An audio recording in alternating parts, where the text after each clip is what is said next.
thought that he's had his fair share of those recently. But on that note, I will hand it over to Lou. Good. And Heloise, we're going to record. Let's record the Q&A, yes. presentation. It's fine. Presentation's fine, but then let's turn that off for the Q&A so that we can have a little more free-flowing discussion. And also because I'll probably say a few crazy things. But look, to try to keep myself on schedule, we've got about 40 minutes and then an equal amount of time for Q&A, which I'm really looking forward to. What I propose to do today is, well, actually it lies in the realm of risk and not uncertainty. The risk is, with my eyes wide open, I will take the chance of presenting to you an overview of a work in progress. It's not finished. Now, in order to clarify my own thinking, I will also push a naively functionalist argument beyond its breaking point, certain that you will have the generosity of spirit to provide helpful and constructive criticism. Now, why am I certain about that? I'm certain about it because I've been here for a couple of memorable weeks, and I know you to be a collegial, generous, and wonderfully dynamic community of scholars. Living in a fantastic place. You know how lucky you are to live here, right? Try Toronto this season next year. I'll be happy to welcome any of you. So here's the argument. You know what? In the last few weeks, I've had the chance to visit and learn about Aboriginal culture in Canberra and in Brisbane, in Melbourne, and just last weekend in Alice Springs. And one message that comes across loud and clear is that the Aboriginal peoples of Australia tell their stories, and that's how they understand their place in the world and give meaning to their lives, their collective lives in the world. Now, you know what? The rest of us do the same thing. Here's my story. So we, including people in this room, we the elites of the world, no matter where you've come from, and if you've come from a developing country and you're here, by definition, you are in that we. So we, the post-World War II allies, others I'll come to in a minute, and our former enemies, Japan and Germany, supercharged the engines of an already rising global capitalism in a self-conscious bid to address underlying security dilemmas in the now nuclear age. Now, most often we did so by way of a policy acquiescence, with steps following the path of least political resistance. Our separate but converging societies bore a share of associated burdens, free rode when we could, benefited mightily, and pulled together in systemic emergencies, with the U.S. typically in the lead and the rest of us following, but not as disciples or sheep, but as active stakeholders. Ever mindful of the Great Depression, this is a nice little teaching device, and I've used it many times, but here's where we come from, right? This is the beginning of capitalism. There's the rise. It's actually becoming a little bit asymptotic these days with the rise of China. But we've had a couple of difficult times in history. One downturn just around the time of 1914, the Great Depression, and then right after World War II. Since then, since the beginning of the Cold War and the jump-starting, supercharging of global capitalism, we have not had a downturn. That might be coincidence. It might be that the system dominates politics, but I actually think it's interactive. It goes both ways. Ever mindful of the consequences of the Great Depression, we set up international regulatory organizations. They sometimes failed and sometimes helped, often by obscuring a domestic legitimacy gap within the United States, and an external legitimacy gap between the United States and the rest of us.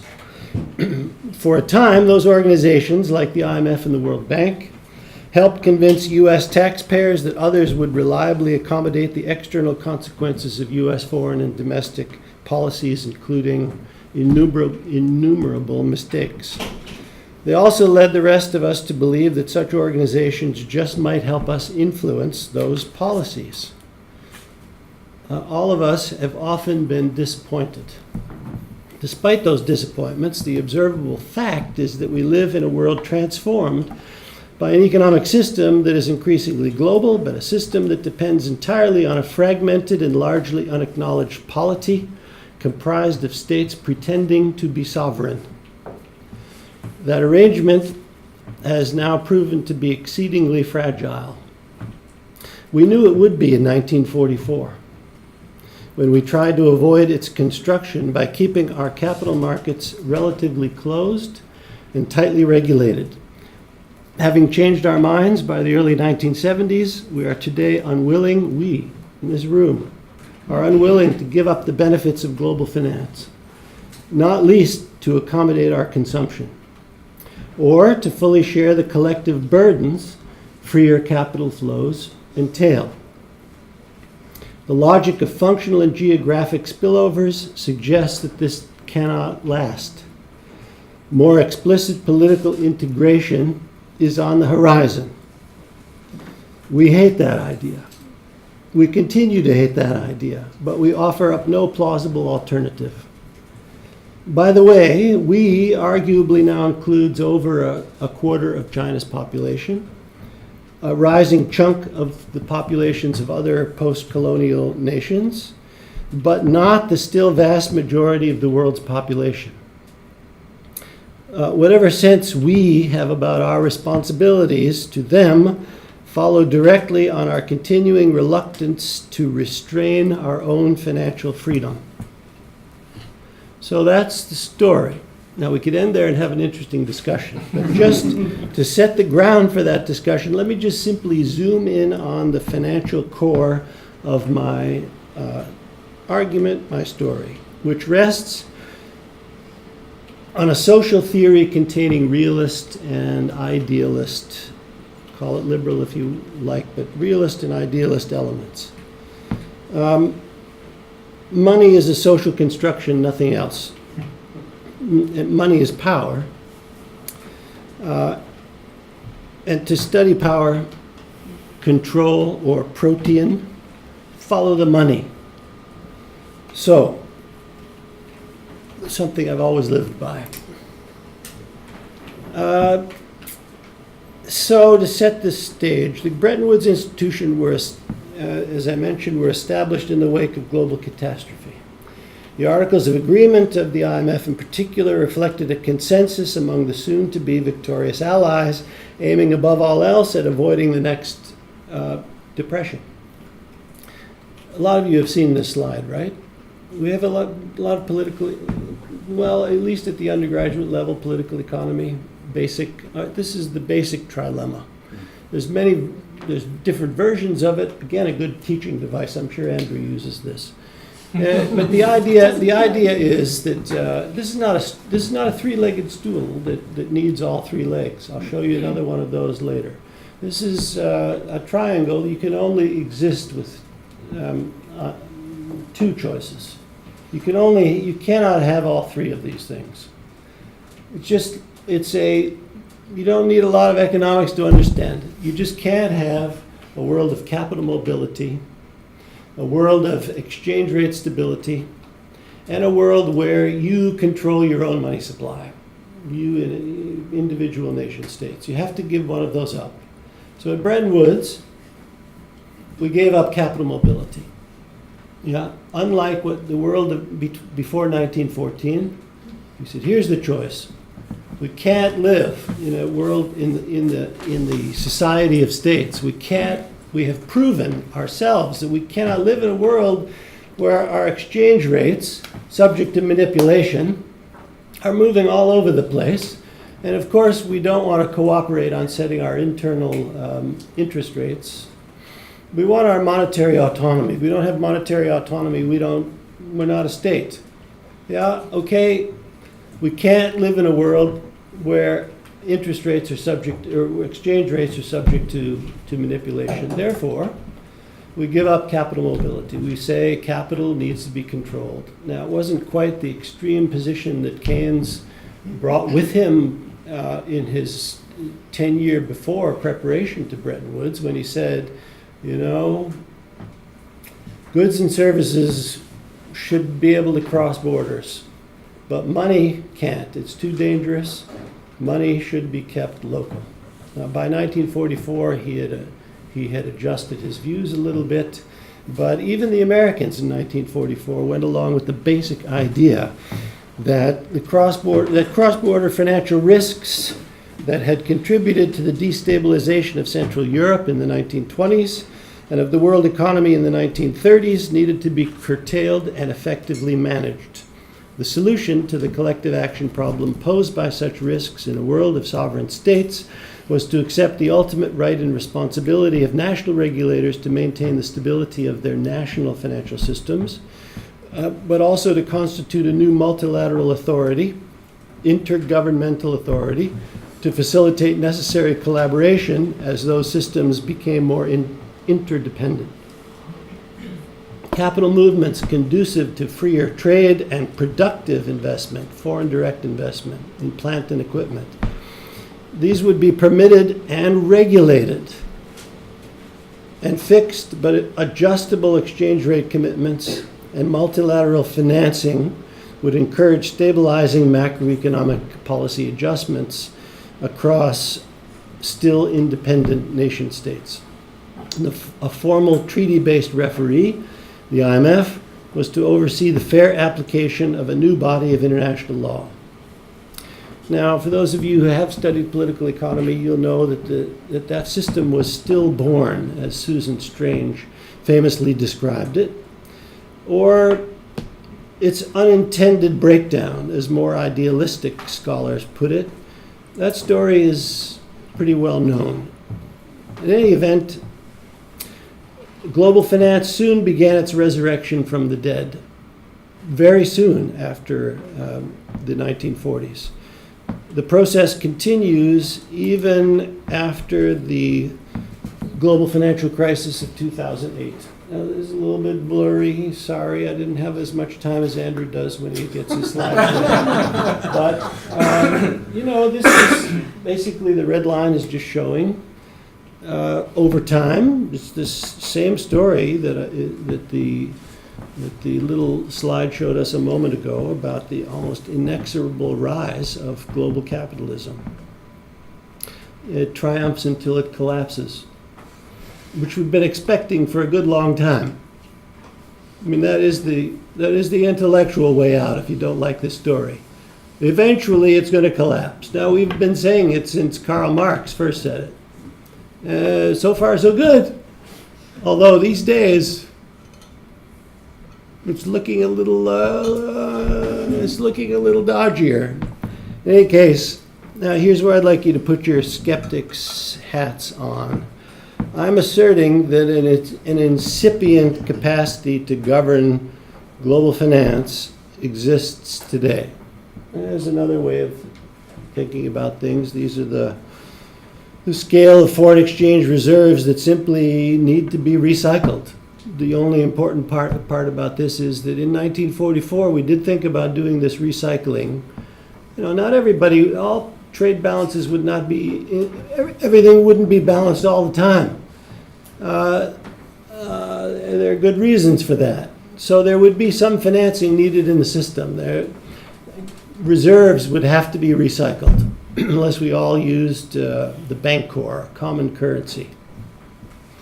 And one option was Keynes's favorite option was to recycle those through public auspices.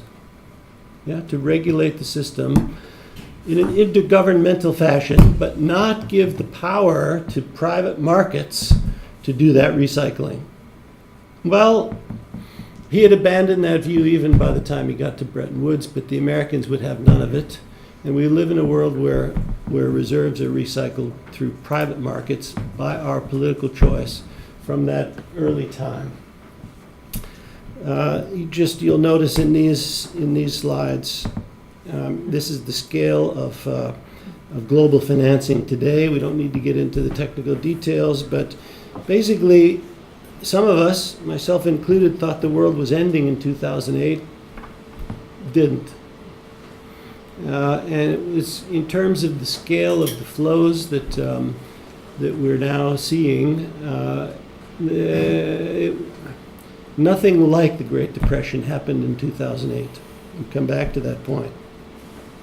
But I'm asserting that an incipient capacity to govern global finance exists today, even if it remains quite variegated, its legitimacy contested, and its future uncertain. Its evolution has been marked by repeated failures and deep conflicts, as well as by policy spillovers across boundaries. The architects of the original Bretton Woods system tried to anticipate and avoid the trade-offs now facing their descendants, us, but they themselves left the financial door ajar.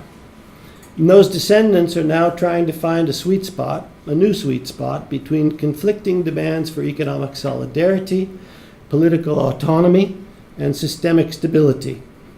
What we are giving up, albeit without admitting it even to ourselves, is political autonomy. Our deepest challenge is to render that accommodation legitimate. And by the way, I think this is the reason we've not entirely abandoned the IMF, despite its marginalization from the beginning. We'll come back to that theme too.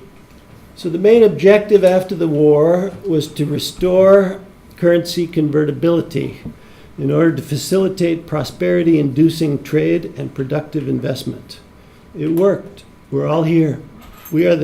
Our generation is the luckiest in the history of the planet, and it worked. It's not a coincidence. Albeit more slowly than expected in 1944, this was achieved across most of the industrial world by the late 1950s, currency convertibility. In Japan, it took until 1964. At the same time, an array of exceptions for developing countries had been carved out during the decolonization process. By the late 1960s, hypothetical boundaries between current and capital transfers had become opaque. With the expansion of multinational corporate investment and the rise of the offshore euro markets, and by the way, there was also no coincidence, the Marshall Plan didn't. If you go back to that slide that shows the takeoff after initial demobilization after the war, it wasn't the Marshall Plan. Marshall Plan gave it a little spark. But what happened was then the unleashing of American corporations to invest in and to rebuild Europe and Japan too. At least enough of a jump start. So the reconstruction after the war was again, mainly because of American preferences, but everybody else went along with it. Private investment, private markets. Now, what does that mean in practice? Privatization, as we saw in 2008, we did see this. The system is built on the following proposition: privatize the gains, nationalize the losses. That's not perfect, it's not very pretty, but it's beaten some alternatives. In any case, one government after another gradually acquiesced as capital holders chafed at controls, which did exist, certainly through the 1960s. And whether they knew it or not, as they're chafing at those controls, pining for the pre-1914 order. The process was gradual and often marked by hesitation across still diverse social and political systems and quite diverse cultures. The part of it I would focus in on is risk cultures. Global wealth chains began to develop rapidly, whether licit, illicit, or in the gray area in between. By the way, there's an article in today's Washington Post, I think. Do you know how much Vladimir Putin is worth? 50 billion. Between 70 and 200 billion. Wow. Licit, illicit, or in the gray area in between. Even though some governments, now including in key emerging market economies, sometimes said that they wanted to constrain capital flows, inflows and outflows, they continued and continue to this day to pursue contrary policies. And crises followed. So here in this slide, we'll just focus on this for a little bit. In this context, the rationales for ever more assertive and collaborative governing instruments may be grasped more clearly when we distinguish among innovations in the three main policy arenas of risk governance: risk assessment, crisis prevention, and emergency resolution. Now, note the implied geometry lesson here. In this case, unlike the famous global financial trilemma, in this case, we really do need all three legs. We don't have them. The stool is not stable. That's the basic issue. As financial markets were opened and integrated after 1945, the basic governance deficiency anticipated at Bretton Woods became ever more apparent. Intergovernmental agencies like the IMF can help recognize and measure related risks. They can identify the spillover effects of national policies and encourage prudence by regulators and intermediaries. But they're not well suited for enforcing crisis prevention policies or for managing regional or systemic emergencies, especially when advanced economies are underwater. In the end, they have no deficit financing capacity, no currency printing presses at their disposals. They're useful scapegoats, very useful scapegoats, which every managing director of the fund has understood from the beginning. But they're not mandated to handle the often fraught domestic politics surrounding the distribution and redistribution of the unavoidable crisis-driven costs of adjustment, especially in countries like ours, advanced industrial countries. For advanced industrial countries, efforts from the early 1970s onwards translate mutual risk assessment into workable systemic risk mitigation policies or crisis prevention policies has moved away from the fund to a more restricted central bankers club. And that club is hosted by the Basel-based Bank for International Settlements, established to manage reparations payments after the First World War. At Bretton Woods, they tried to close it down, but it survived. Once established, it's very hard to disestablish institutions. The BIS survived attempts to close it down. But having developed a very profitable business managing central bank reserves, very quiet, behind the scenes, nothing very complicated about it, but lucrative. It proved to be a convenient, if unofficial, venue for informal and low-profile meetings of monetary officials and a source of relatively free, for the world, staff support. Economists, even though they're expensive, there's only a few of them. So relative to Putin's wealth, it's nothing. It also began to produce its own data sets on international banking and related systemic risk analyses. Most importantly, like the classic central bank in any local context, the BIS and the so-called Basel process it now hosts provides the politically expedient cloak for finance ministers, who, in the name of states, now collectively wield ultimate systemic control power. In short, they constitute a financial security community. I didn't get that from Emanuel Adler. Now, by the turn of the 21st century, the Basel process had established a dominant form of politics by which systemic financial risks would be understood, assessed, and debated. So we're pretty good up in this box.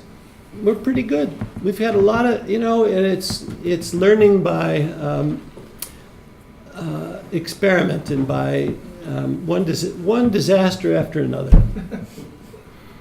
There's not a consensus, but there's a mechanism. There's a global mechanism to try to understand together the nature of the systemic risks, the cross-border risks that we face, and to come to some agreement about what we should do about them. And that's where the difficulty comes in. The technocrats providing analytical support never shed their national identities, and a diversity of risk cultures remains in play. Anybody reads the Financial Times, there is a fantastic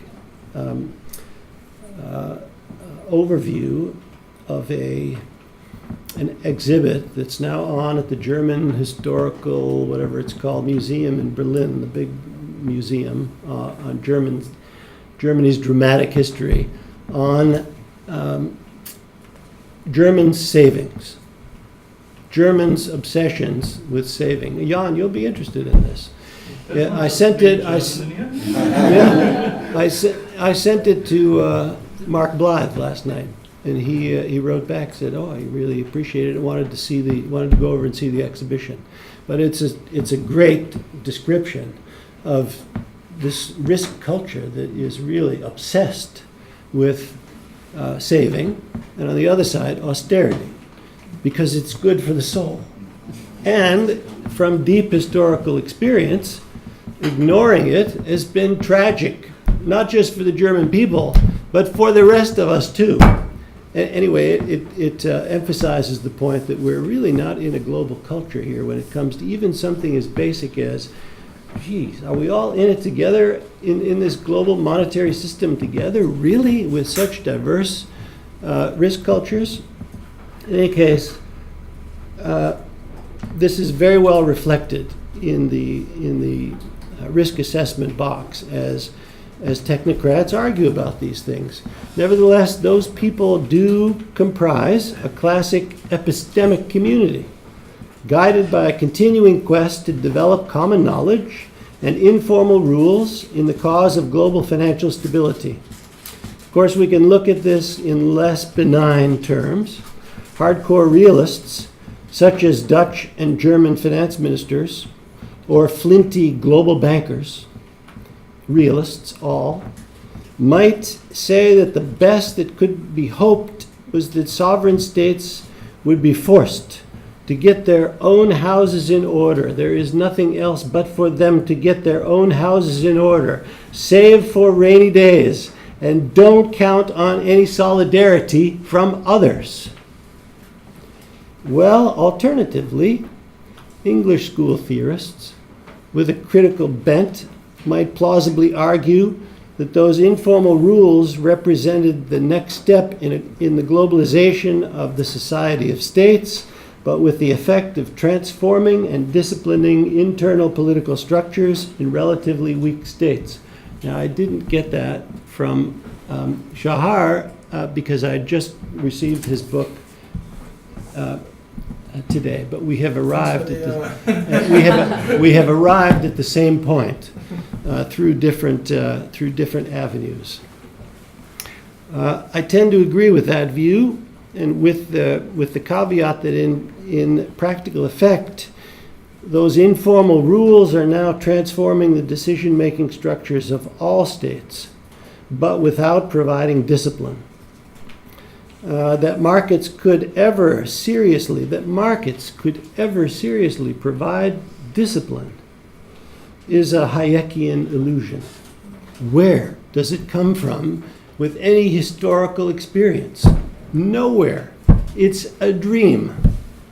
So, be that as it may, within this expanding epistemic community, better cross-national coordination of fiscal and monetary policies, disciplined or not, was and is widely understood to be necessary to mitigate the risks generated by global economic imbalances.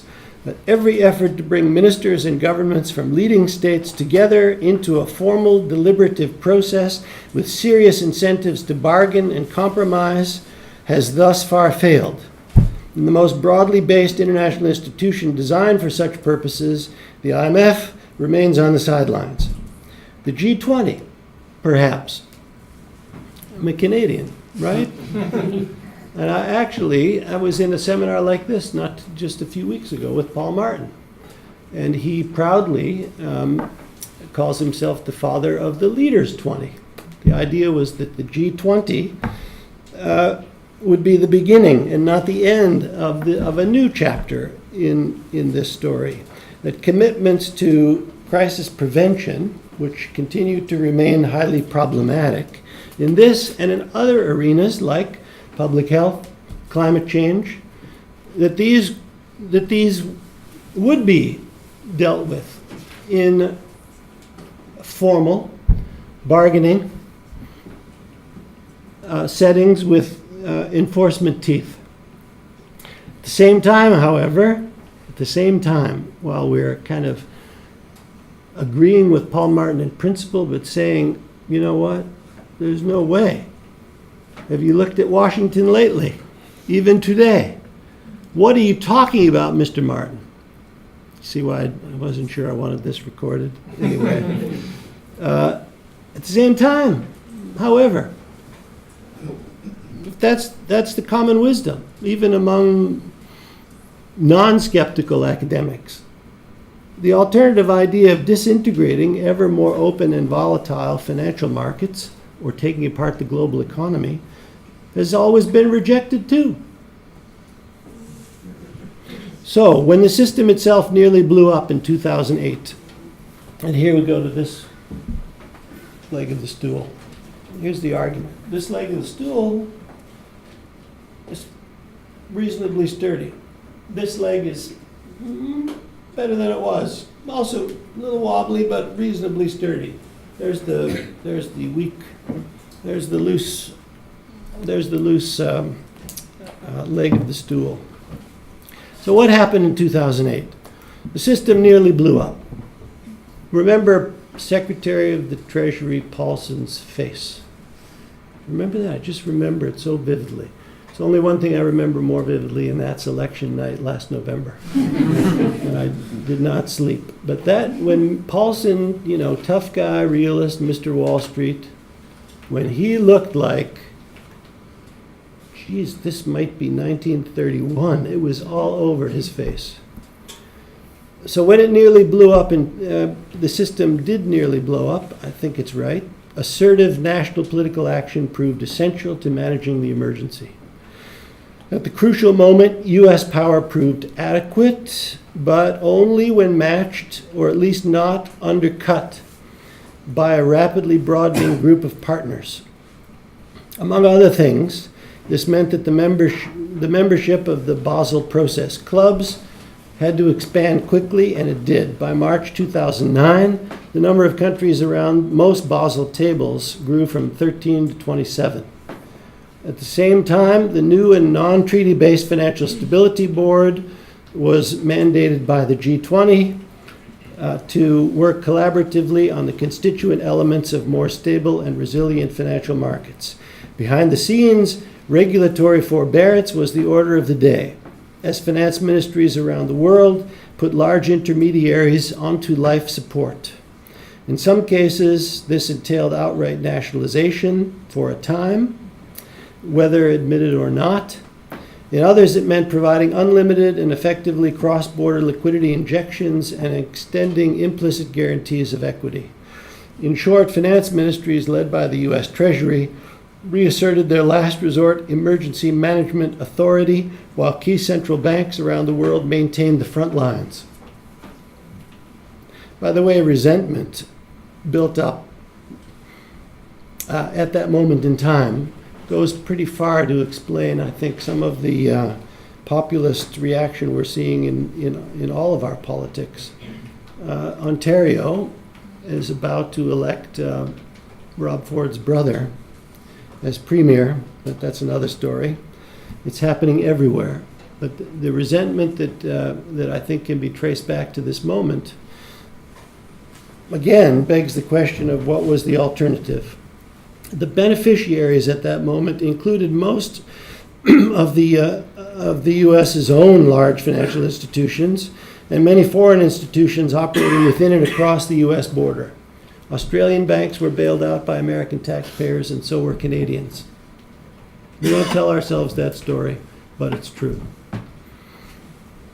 Between 2007 and 2010, 190 firms benefited from special Federal Reserve liquidity facilities.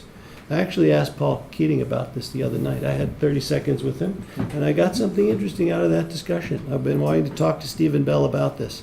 And by the way, when I mention in a minute the adjective structural, I'm footnoting Stephen. So at the same time, massive currency swaps, which continue to be in place, some via emergency arrangements without any upper limits.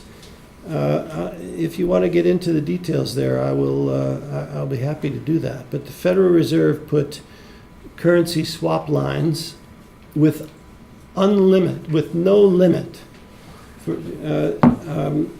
for mostly its G7 partners. But I'd be very interested in knowing what's the relationship with Australia right now. I bet you it's very similar in the financial arena to the arrangement that we have in the Five Eyes.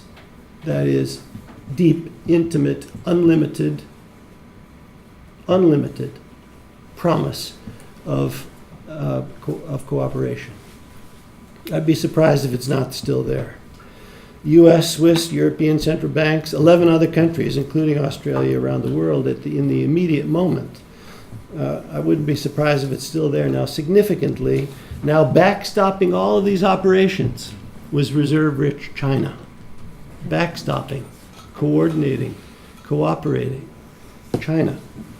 The crisis-driven monetary and ultimately fiscal undertakings designed to fight the crisis of 2008 pointed to the special political and economic risks now internalized in a more fragmented political environment. The main multilateral commitment of leading states remained to keep capital markets open while continuing to push others in the same direction. Emergency management capacity of a collective but not universal nature had become readily observable. It did little, however, to contain long-term contributors to systemic risk. In addition to the missing mechanisms for ensuring mutually beneficial macroeconomic policy adjustment, also missing were unquestioned global instruments for the orderly resolution of unpayable sovereign debts. A curious absence in the context of a larger experiment in financial integration. Decisions taken during and after repeated financial crises have thus left us with open national markets, with our societies interacting ever more intensively with one another through informal and incomplete loss distributive mechanisms. At its core, the system is both fragmented and inclined to self-interested collaboration under pressure. Efforts to prevent the next crisis typically falter, as they are today, as national competitive pressures gradually reassert themselves. There's no denying, however, that underneath related technical debates lay deeper concerns about representation and distributive justice, especially beyond the core. Again, in this regard, the IMF's survival is significant. There is an alternative solution to the basic dilemmas posed by open and integrated capital markets attracts libertarians. Break up any big cross-border intermediaries. Allow sovereign defaults to occur and let market forces do their work without any interference. The fact is that we continue to move in exactly the opposite direction, especially in the countries that are most clearly associated with such ideology. I don't mean to pick on Germany, but it's a perfect example. It's a perfect example, but we're in the same boat. So the way the crisis of 2008 was managed heightened market expectations that the systemic experiment in financial integration would persist. More quietly, it led us back to asking basic questions about confidence and fairness in a system organized around open capital markets, but with no firm rules governing balance sheet structures, executive compensation arrangements, operational incentives, public backstops, and sovereign debt restructuring. But here's the essence of geographic and functional spillover in policy debates over core social and cultural values that can no longer be easily contained in national or regional silos. I don't have an easy answer here, but the path ahead is filled with moral hazards, political conflicts, and undeniable policy complexity, but the path back is blocked by the structural and ideological consequences of prior policy decisions. In the global financial policy arena, more work needs to be done on the conditions ultimately conducive to binding risk mitigation and crisis prevention strategies, drawing on analogous challenges in other policy arenas. On this terrain, scholars and policymakers will, in my opinion, need to revisit Ruggie's compromise of embedded liberalism. In a world of unbundled territoriality, and what this must mean, in essence, because I'm not a sophisticated theorist, what it means in essence is fiscal burden sharing, which is the heart of sovereignty in a society of states tending in the direction of the global. If it's not about that, it's about nothing. So I think it's about that. The system inclines toward deeper interdependence and also more contentious political conflict. Abandon dreams of automaticity. The struggle is where realistic functionalist arguments lead us. The political struggle.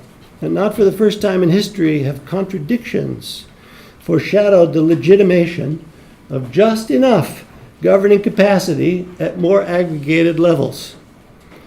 In the face of systemic financial risk, we are already developing an incipient cross-border governing capacity.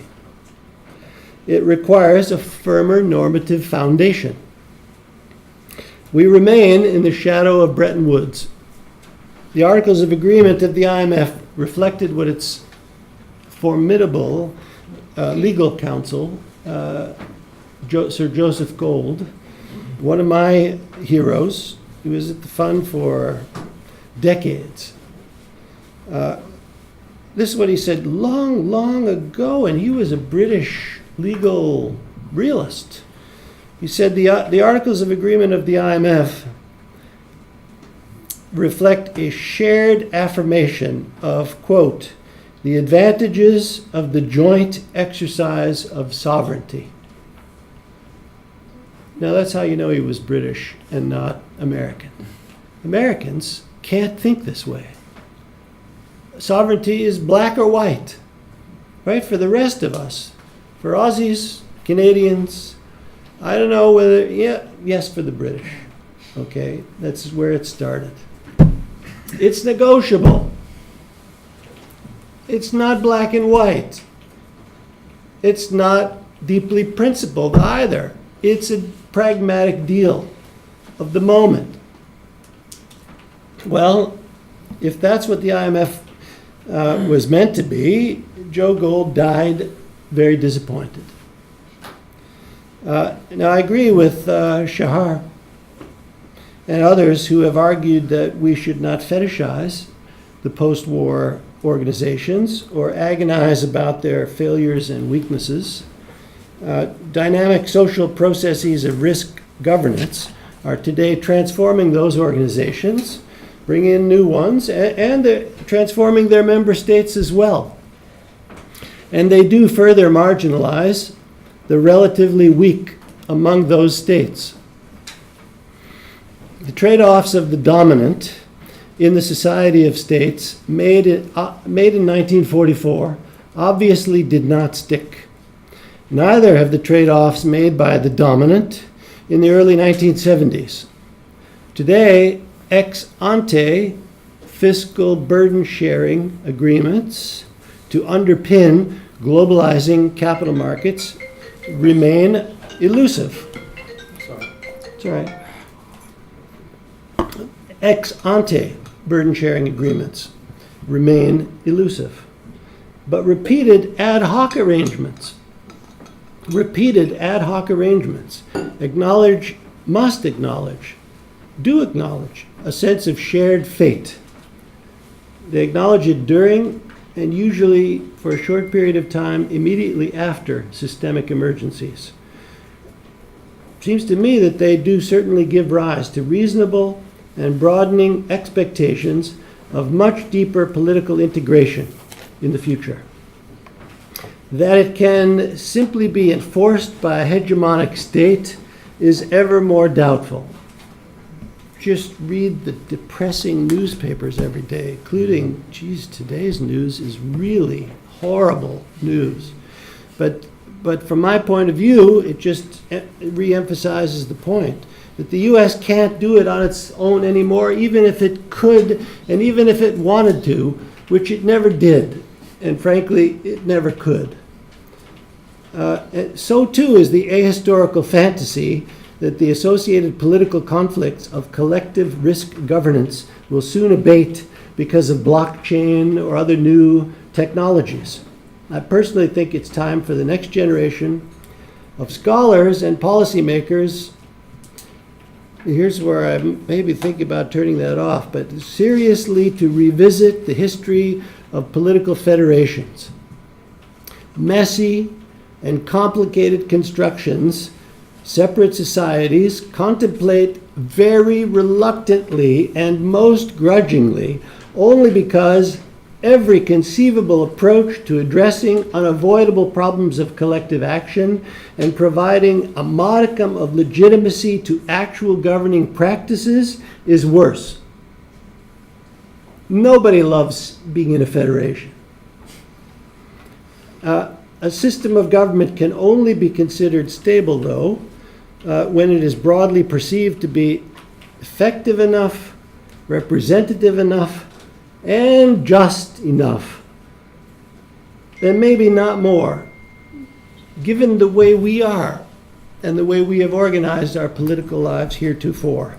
So in this regard, I would simply conclude that we are not yet out of Bretton Woods.